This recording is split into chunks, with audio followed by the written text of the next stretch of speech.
약 2주 전에 그 한강이라는 소설가가 한국인들 중에서는 최초로 노벨 문학상을 탔습니다. 여러분들 다 소식 들으셨죠? 예. 그 작가가 쓴 그 소설들 중에 가장 화제가 됐던 게 소년이 온다라는 책이었습니다. 이 책의 제목에서 우리가 보면은 이 소년은 약 한 40년 전에 광주에서 민주화 운동이 일어났을 때에 그 당시에 희생됐던 혹은 투쟁에 참여했던 아주 순수하고 젊은 영혼들을 상징하는 말이 이 소년입니다. 그리고 온다라는 표현이 있어요. 이 온다라는 표현은 단순히 어떤 한 소년이 다가온다 이런 뜻이 아니라 과거의 우리의 아픔과 상처가 오늘날에도 여전히 우리 곁으로 다가오고 있음을 상징하는 말이에요. 그래서 소년이 온다라는 그 단순한 문장이지만 굉장히 의미가 있습니다.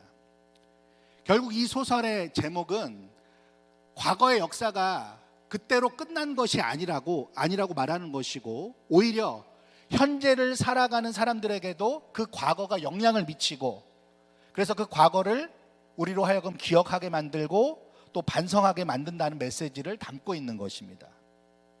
그런데 여러분, 우리가 믿는 예수 그리스도 역시 비슷해요. 그래서 우리들은 예수님이 오신다 이렇게 표현할 수 있습니다. 예수님이 과거에 머무신 분이 아니라 지금도 우리들에게 영향을 미치고 계시기 때문입니다. 2000년 전에 베들레헴에 있던 목자들에게 천사가 나타났습니다. 누가복음 2장 10절에서 11절을 보니까 천사가 이르되 무서워하지 말라. 보라, 내가 온 백성에게 미칠 큰 기쁨의 좋은 소식을 너희에게 전하노라. 오늘 다윗의 동네에 너희를 위하여 구주가 나셨으니 곧 그리스도 주시니라. 자, 천사가 목자들에게 외쳤던 이 기쁜 소식을 한마디로 말하면 뭐라고 이야기할 수 있을까요? 구주가 오셨다, 예수님이 오셨다, 이렇게 이야기할 수 있습니다. 여러분, 이 소식이 여러분들에게도 기쁜 소식이 되시길 축원합니다. 그런데요, 적지 않은 사람들이 이 소식을 식상하다고 생각을 합니다. 여러분, 이 세상 사람들이요, 대부분이 성탄절이 오면 설레합니다. 그리고 성탄절을 즐겨요. 하지만 예수님의 탄생의 의미를 알고서 그렇게 즐기는 것은 아닙니다. 심지어는 교회 안에 있는 많은 사람들 중에서도 이 성탄절이 와도 무덤덤하게 보내거나 심지어는 세상 사람들처럼 보내는 사람들이 있습니다. 혹시 여러분들은 그런 사람 아니시죠? 하기야 예수님의 탄생이 무려 2000년 전에 있었던 사건이고, 인류가 이 성탄절을 어느덧 2000번이나 보내왔기 때문에 어느 정도는 이해가 되는 부분이기도 합니다. 하지만 여러분, 이걸 기억하셔야 돼요. 이 세상에 오셨던 예수님은 우리들에게 두 가지 큰 약속을 해주셨습니다. 첫 번째는 자신 말고 다른 보혜사인 성령을 우리들에게 보내시겠다라는 것이에요. 그리고 두 번째 약속은 예수님이 친히 다시 오시겠다라고 약속하셨습니다. 자, 첫 번째 약속에 대해서는 사도 요한이 요한복음 14장 16절에 이렇게 썼습니다. 내가 아버지께 구하겠으니 그가 또 다른 보혜사를 너희에게 주사 영원토록 너희와 함께 있게 하리니.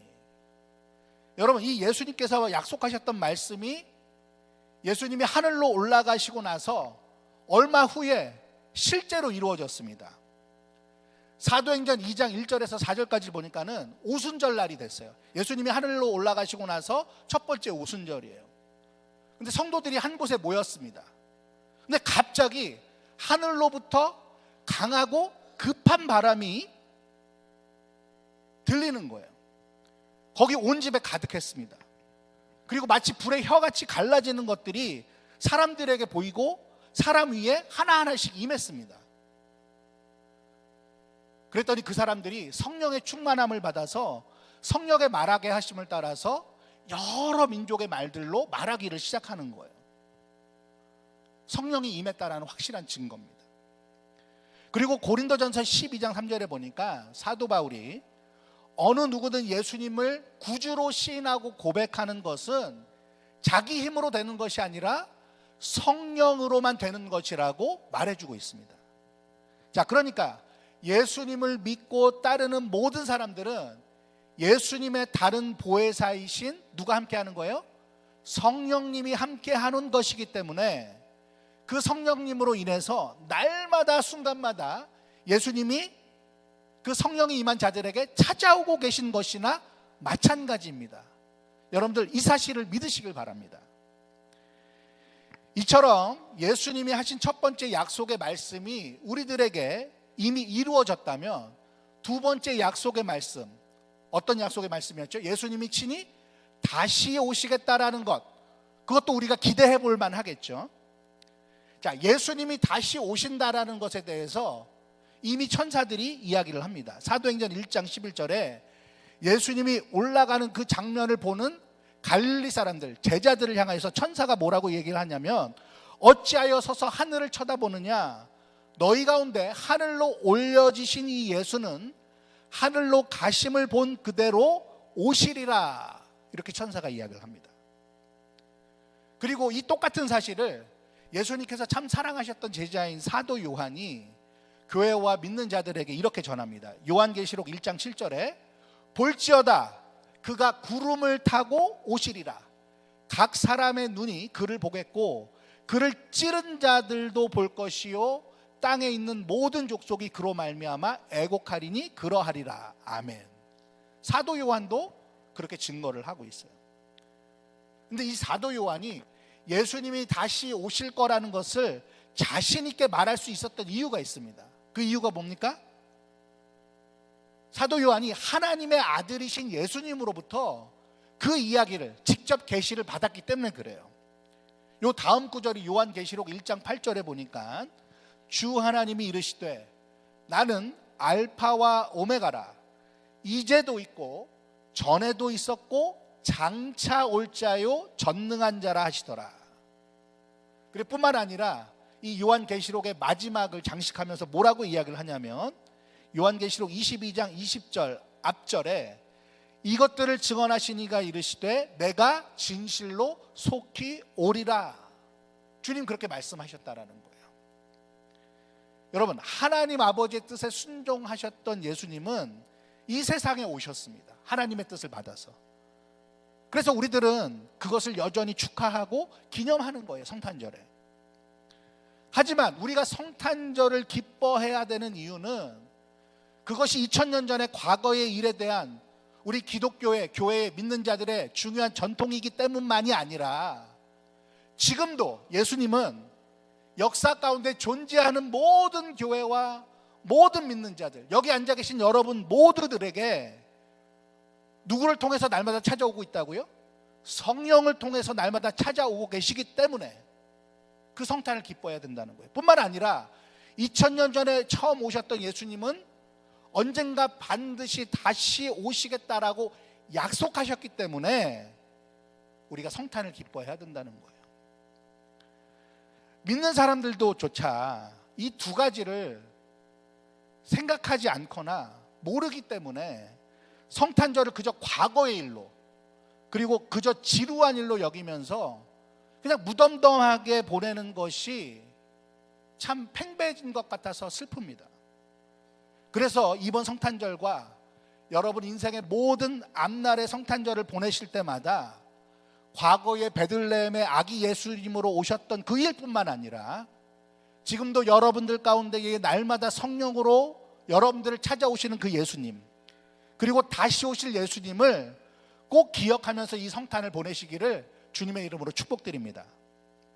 자, 마지막으로 그러면 예수님께서 이 세상에 오셨던 일, 그리고 예수님이 다른 보혜사를 보내셔서 성령으로 우리와 함께 하신 일, 그것이 예수님께서 우리들을 날마다 찾아오는 것이라고 했죠.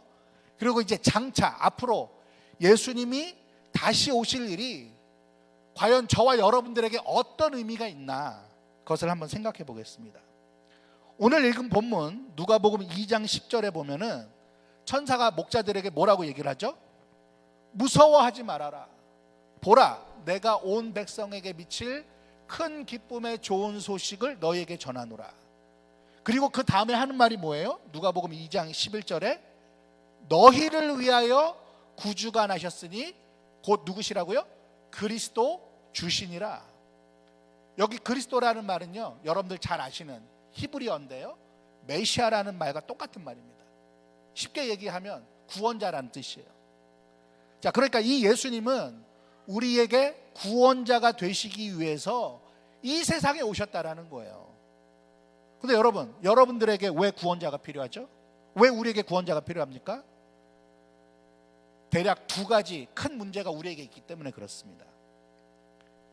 자, 이 문제의 첫 번째는 뭐냐면 죄로 인해서 이 세상이 망가졌다라는 거예요. 아까 우리 민찬이가 broken world 이렇게 얘기를 했잖아요. 그 망가진 세상에 예수님이 필요했던 겁니다. 죄로 인해서 이 망가진 세상. 그리고 모든 인간들은요, 아픔을 가지고 있습니다. 그리고 누구나 다 죽게 됩니다. 그래서 그 아픔과 죽음으로 인해서 두려움과 외로움에 사로잡혀 있기 때문에 참 인간은 큰 문제를 안고 살아갑니다. 근데 여러분, 이 문제들을 인간이 스스로 해결할 수 있습니까? 없어요. 해결할 수 없습니다. 아니, 해결할 능력도 없고요, 해결할 의지조차 있는지도 잘 모르겠습니다.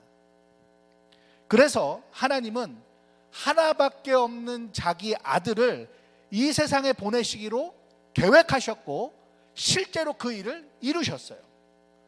그렇게 해서 이 세상에 오신 분이 바로 누구라고요? 예수님이십니다. 오직 이 예수님만이 우리 모든 인간들의 문제를 해결하실 수 있어요. 여러분, 예수님의 이름만 봐도요, 그 사실을 알 수 있는데, 여러분, 예수님이라는 그 이름, 예수라는 이름, 마태복음 1장 21절에 보니까는 그 이름의 뜻을 우리들에게 설명해 주고 있습니다. 그 이름의 뜻이 뭐죠? 자기 백성을 그들의 죄에서 구원할 자라는 뜻입니다.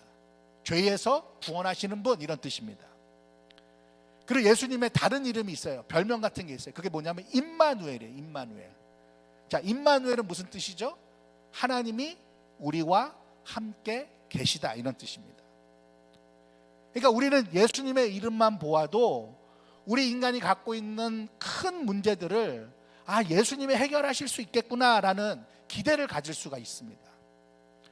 그런데 예수님은 이 세상에 계시는 동안 말씀하시고 행하신 일들을 우리가 살펴보면 그것은 기대로 끝나는 것이 아니라 확신으로 변하게 돼요.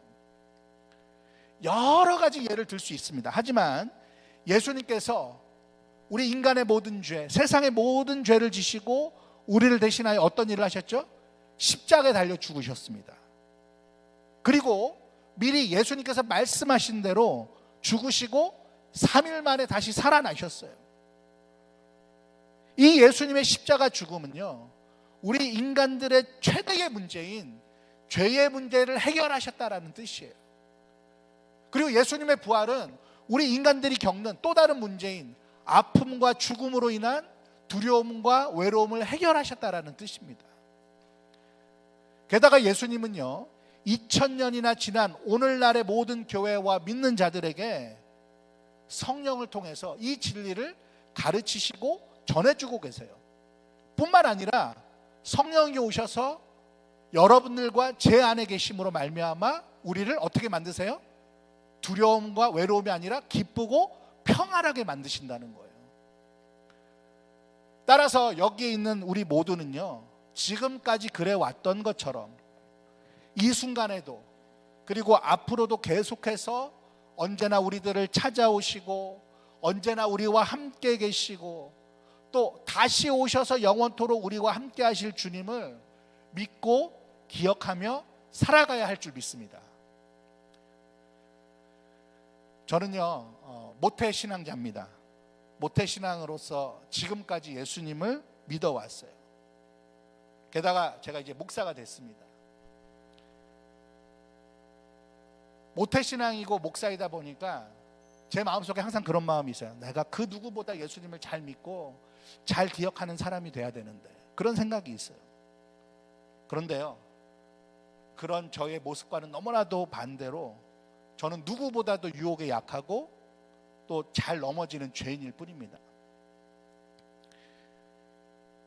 언젠가 목사님께서도 죄책감이 심한 편이라고 그러셨는데 저도 마찬가지예요. 저도 누구 못지않게 죄책감이 참 심한 편입니다.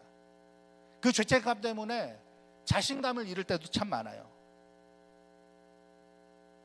많은 경우 저는 하나님이 너무 두렵고요, 그리고 사람들이 두렵습니다. 그래서 저는요, 때때로 제 나름대로 숨어봅니다. 근데 그러면 그럴수록 외로워져요.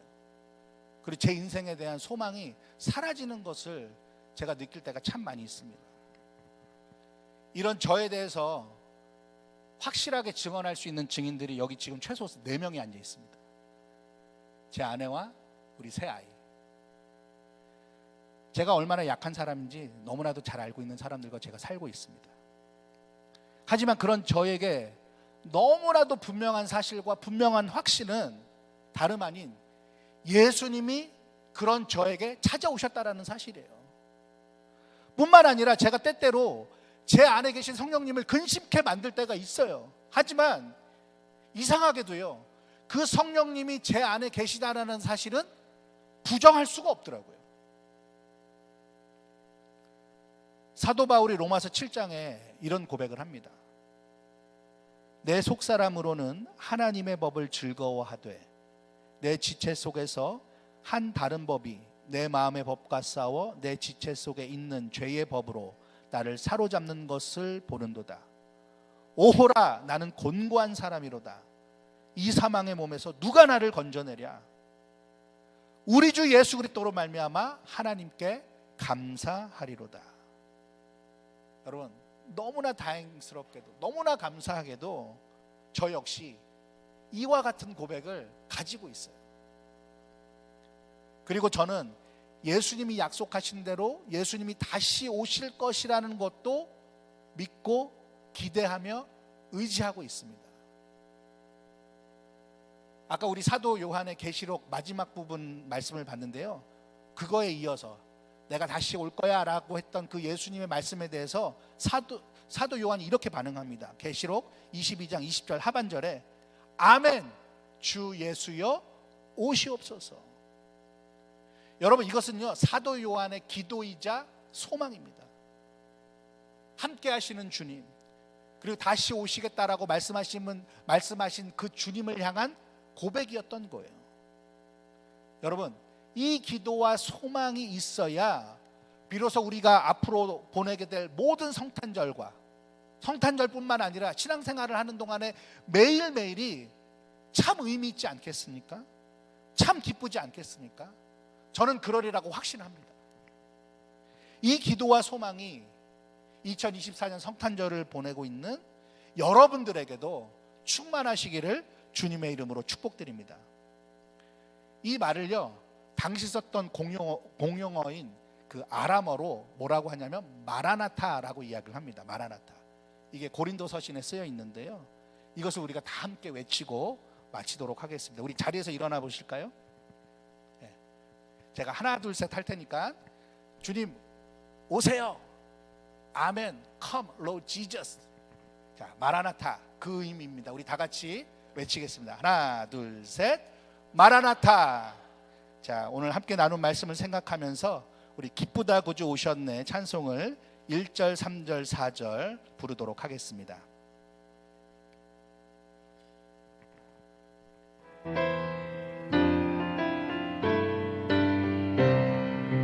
기쁘다 구주 오셨네 만백성 맞아라 온 교회여 다 일어나 다 찬양하여라 다 찬양하여라 다 찬양하여라 온 세상 죄를 사하러 주 예수 오셨네 죄와 슬픔 몰아내고 다 구원하시네 다 구원하시네 다 구원하시네 은혜와 진리 되신 주 다 주관하시니 만국 백성 구주왕 앞에 다 경배하여라 다 경배하여라 다 경배하여라 행하여라. 우리 이 시간 말씀을 생각하면서 함께 기도하겠습니다. 하나님, 내가 성탄을 보내면서 과거에 오신 예수님, 더 이상 나랑 관계없는 일이라고 생각했는데 이제는 내 안에 계신 그 성령님 때문에, 내 안에 성령님 때문에 날마다 찾아오실 것을 기억하고 또 다시 오시겠다라고 약속하신 마라나타 했던 그 고백이 우리에게 있어서 오늘의 이 성탄뿐만 아니라 우리의 매일매일이 주님 안에서 참으로 의미 있는 날이 될 수 있도록, 의미 있는 삶을 살 수 있도록 하나님 우리들을 이끌어 주시옵소서. 우리 다 함께 기도하고 우리 목사님 나오셔서 축도해 주시겠습니다. 기도하겠습니다. 사랑과 은혜가 많으신 아버지 하나님, 이 시간 주님 앞에 기도합니다. 우리들을 주님께서 믿음으로 이끌어 주시고 이 성탄을 맞이하게 하심을 감사합니다. 그러나 언제부턴가 우리의 성탄이 참으로 지루하고 의미 없는 시간이 아니었던가 생각해 볼 때에 하나님 우리에게 참으로 많은 문제가 있었음을 고백합니다.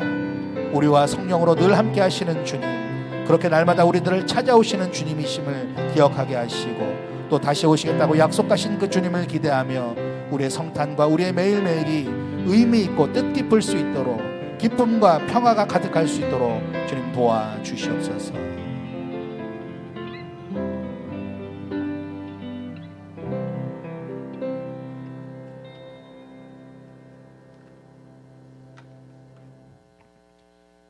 이제는 우리 주님 예수 그리스도의 은혜와 하나님 아버지의 그 크신 사랑과 성령님의 교통하심이 오늘 함께 예배하는 더웨이교회 모든 성도들, 모든 가정들 머리머리 위에 지금으로부터 영원 무궁토록 함께 있을지어다. 아멘.